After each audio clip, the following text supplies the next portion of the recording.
દાદા રામા મંડળ કેવા રમતા એ વખતે? રામા મંડળ હા, આખ્યાન. રામા પીરનું આખ્યાન. હા, એ બધું જે રમતા એ તો હમણાં આવ્યું આઝાદ. રામા પીરનું આખ્યાન નહોતું, પણ નવરાત્રિ રમતા ને હા તો કોઈ મહારાણા પ્રતાપનો ખેલ કરે આખ્યાન, હા. કોઈ હરિચંદ્ર રાજાનું આખ્યાન કરે, તો કોઈ વળી પૃથ્વીરાજ ચૌહાણનું આખ્યાન કરે.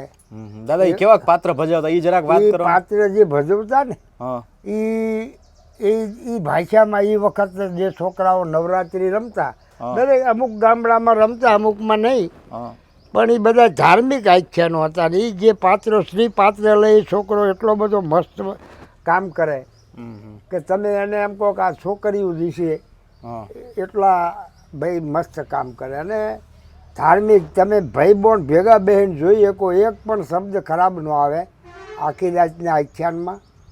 અને ધાર્મિક શબ્દોથી આખ્યાન રમાતું, હરિચંદ્રનું રમાતું હોય, નરસિંહ મહેતાની વાત આવતી હોય, પછી મહારાણા પ્રતાપનું હોય, પૃથ્વીરાજ ચૌહાણનું હોય, અને ક્યારેક આનંદ કરવા માટે રામ ભાઈ નાના નાના એવા આખ્યા શ્રેણી વિજાણંદ એવા બધા આખ્યાનો હાલતા હોય.